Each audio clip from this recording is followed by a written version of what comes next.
today I'm going to show you how to place binding around your quilt.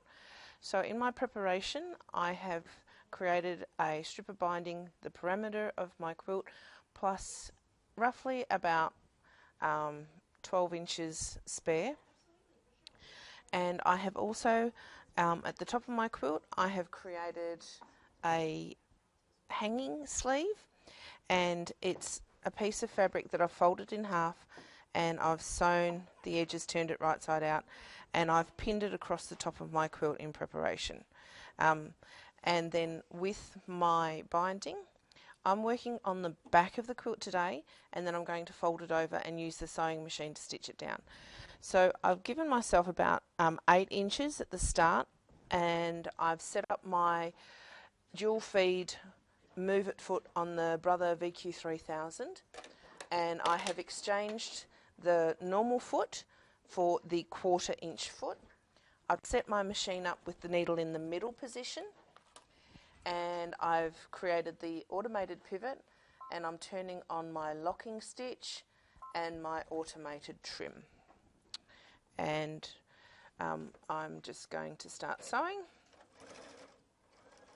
There was the automatic locking stitch at the start. So I'm coming down the side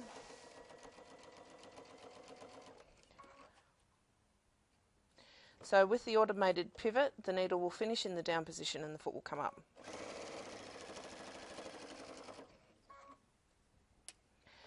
So as I'm coming to the first end on the first side, if you sew all the way and try and finish a 1/4 inch from the edge of the foot, edge of the quilt, sorry.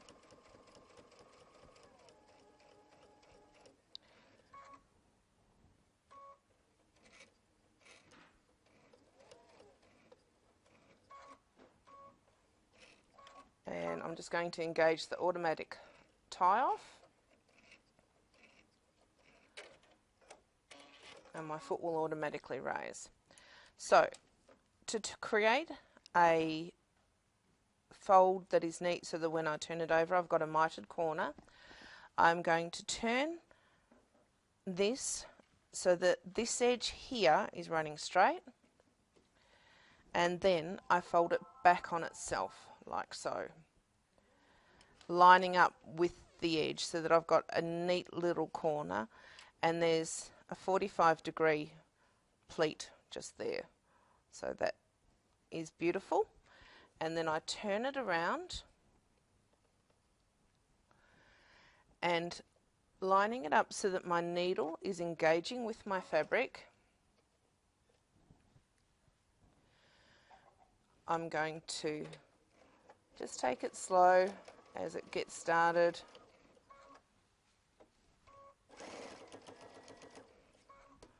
And I'm going to sew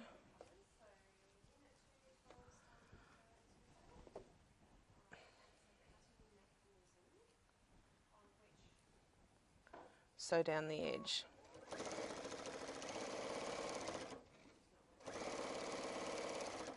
The dual feed foot will help evenly feed the fabric through. A normal walking foot will work fine. If you can have one with the 1/4 inch guide, it does make putting your binding on so much easier, and it gives you a nice even seam.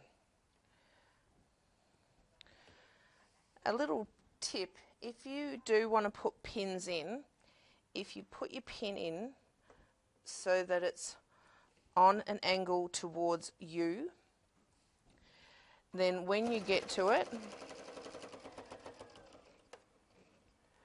when you pull it out, your fabric won't distort.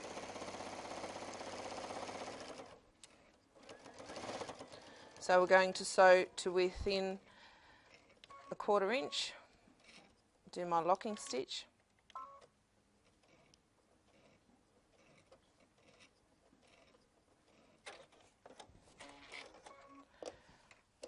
and then we fold it back so that we've got a straight line, and then I usually just put my finger there so that I can create a nice little fold, and I'm just doing a finger press, Now if you're not confident for not using pins, please use your pins. And we'll lower my foot down and off we go again.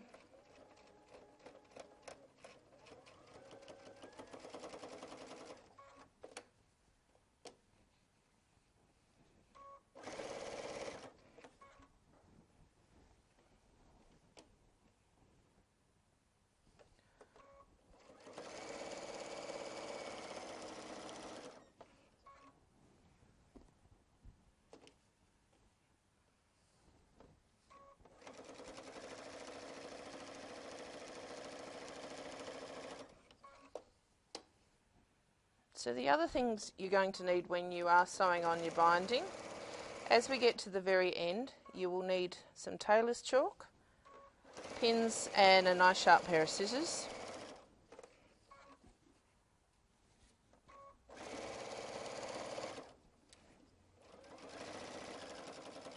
So we've come to the corner, we're going to sew within a 1/4 inch and do a little reverse. On this machine it's an automated locking stitch and it will do the trim automatically, and because I've got the pivot the foot will raise automatically. So again, folding it back on itself, and so it's nice and neat, straight there, and turn it around. And again, place it underneath your machine so that the needle will engage with the fabric. Lower your foot.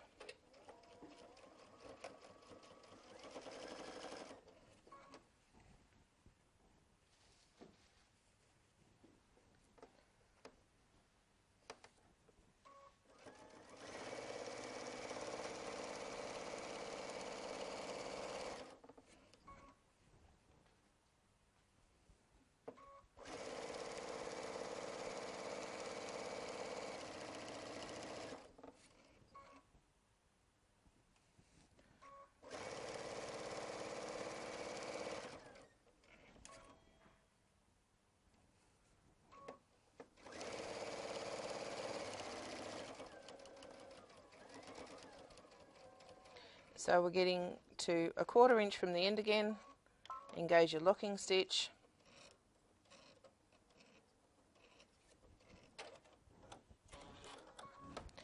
and then we're going to come back on itself, finger press, turn it over,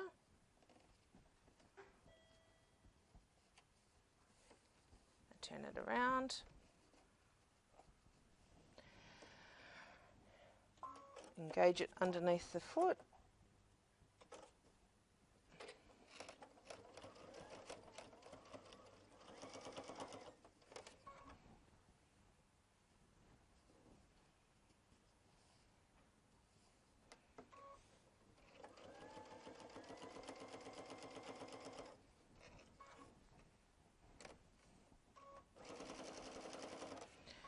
so I want to sew until I've got about that much left,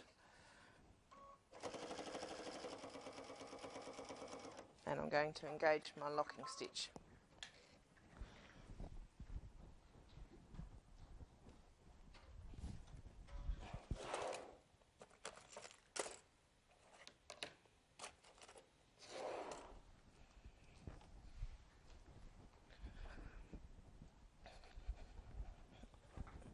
Okay, so now we're up to the point where we would like to join our 2 ends together.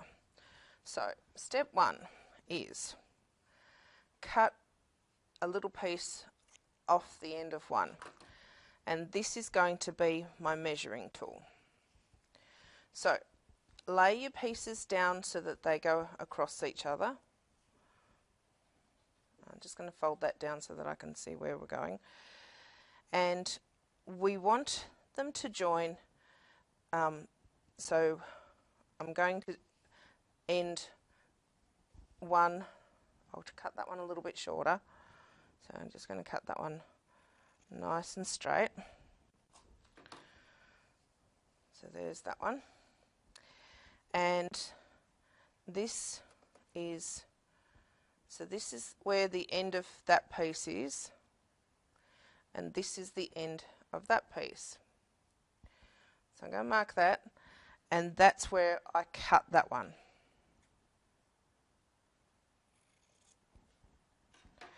So they overlap by the width of the piece that you're using.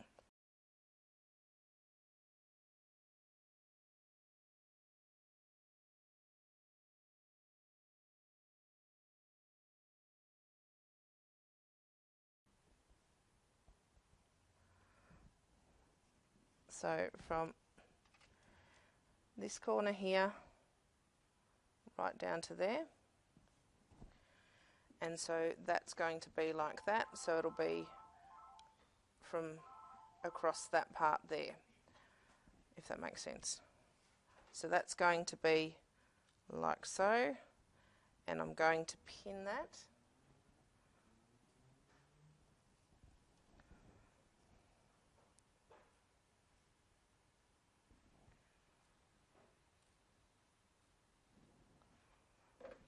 And I've put that pin in the wrong way because I want to sew that way.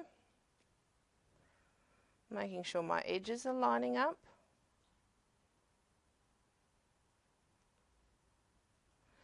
And then just before you sew it, if you just fold that through, that's going to be perfect. Do that first because you'll otherwise you'll sew it wrong. And I usually sew it 2 or 3 times wrong before I get it right. And hopefully you'll be able to go back and watch the video a couple of times to get your head around it. But it gives you the perfect seam. And that's not quite on the edge. I'll just line that up a little bit better. There we go. So I'm lining up that corner with my, just turn my quilt over so that that's nice and flat. Lining that up to the foot, the needle, not the guide of the 1/4 inch foot.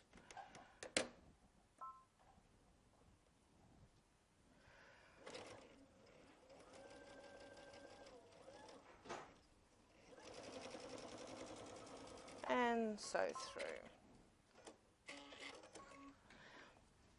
And then before you cut anything, just make sure that it fits, and then trim your excess about, 1/4 inch.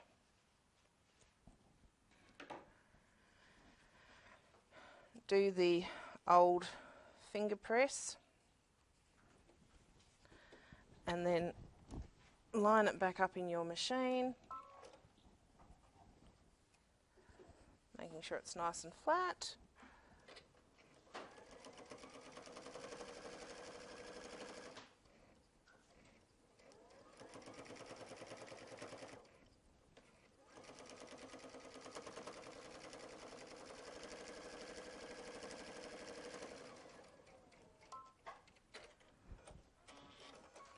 So now what we're going to do is, we've done all that, we're going to turn this over. And so starting at the top, I'm going to fold that over, and I'm going to rethread my machine with a matching colour at the top, and whatever colour this is what I would normally have in the bobbin. So I'm just going to go get my dark grey thread.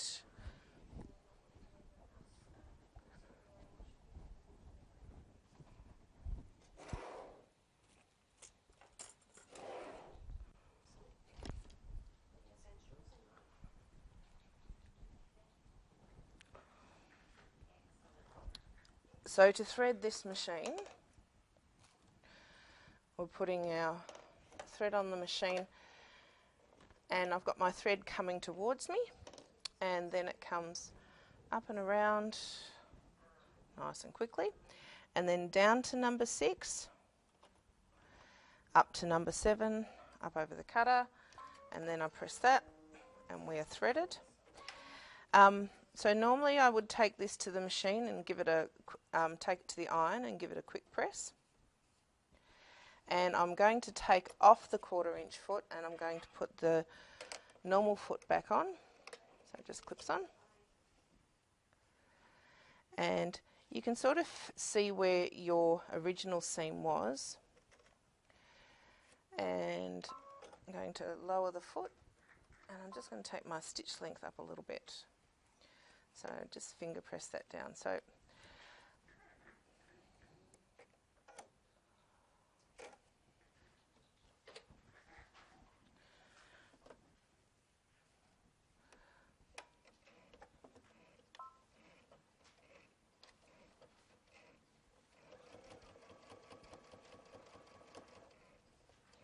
I'm top stitching down my quilt.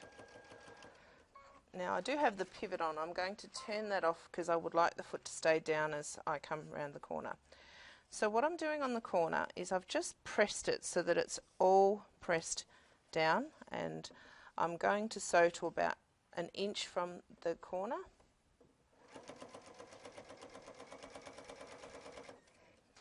Let's just stop there. And then I just fold that back, lining it up so that I have got a nice 45-degree angle.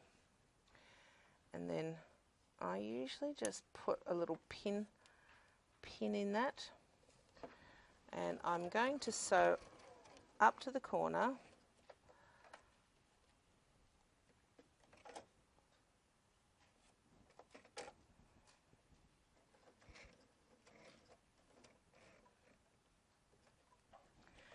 And turn it around.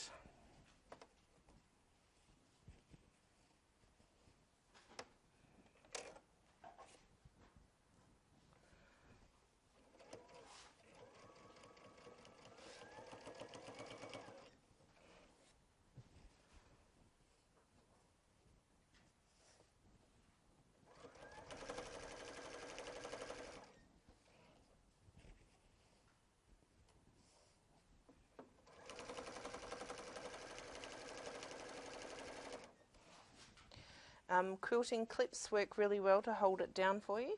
That way you're not arguing with pins. Blackmore and Roy do sell those. And we've got the purple, the green, and we've also got the clover ones. And you can find them on our website, blackmoreandroy.com.au. So coming to the end, and you fold it back, and then you can put a little pin there to secure it. So your corners are nice and even. Just put that there like so. I'll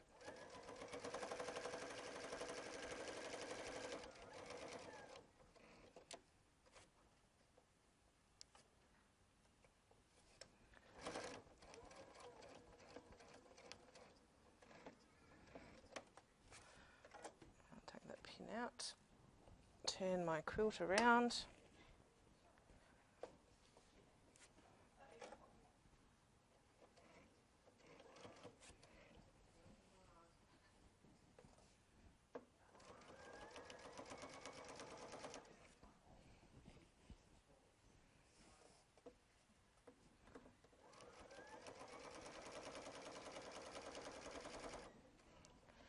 So the little quilt that I'm binding today, we made on the Brother Luminaire, and it has a 3D flower in the centre, and the edges have been quilted using a unique function on the latest upgrade on the Luminaire. And so this is just finishing it off. Just putting the binding on it today, and we just thought we'd take this opportunity to help those of you who have struggled with binding and thought you had to hand sew it down. You don't, you can do it this way. And you do get fairly quick at it, as you can see. If you've ever had to sit and hand sew a binding on, it can take hours. And if you're like me, my hand sewing is methodical and slow.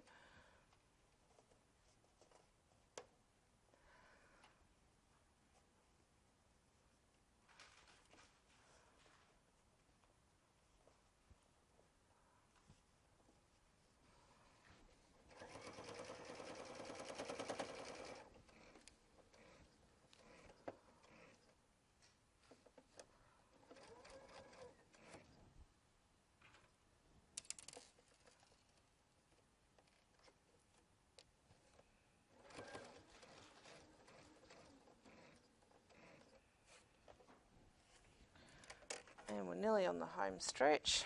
It is only a small quilt, so it doesn't take long. This method is great if you've got kids quilts, because kids quilts go through the wash, so this is a nice sturdy way to make sure that your hand sewing doesn't come undone.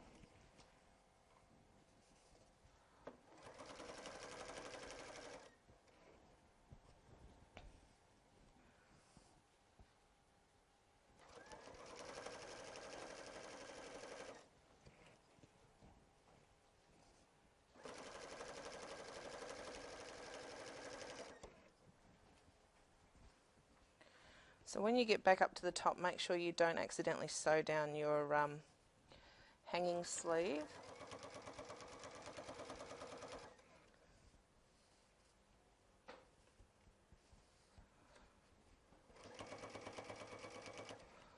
And just check that it's not underneath your binding. If you're unsure, stop and pin it out of the way.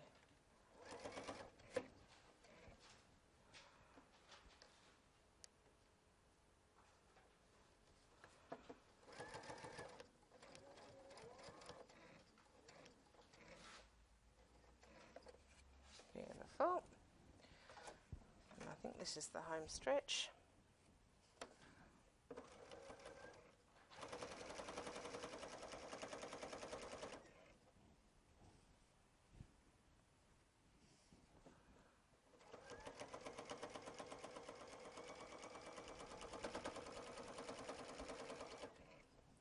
So the size needle I would recommend for doing this would be a size 14 quilting needle. It's designed to go through your layers and will help you avoid skipped stitches. Okie dokie, and we've got back to the end. I'm going to do a single locking stitch. So now that's all done, and then to finish off with my sleeve, what you do is you bring it back up to that and create a fold so that the fold is running to the edge of your quilt, and then pin along here. So I'm going to fold that, pin along there, and then that way you have got a sleeve to put your rod, and that way when it's hanging, it will hang nice and flat and you won't get that happening. So by creating that little pleat, and it's just so that it's enough to go match to the top of your quilt, so it doesn't go over the top of the quilt but just to the top, and then you've got your binding finished. And on the back, if you've used a tone value to the back of your quilt, you can't really see it and it looks really neat, and the front looks neat. So thank you for joining us today, and I hope you find that really helpful.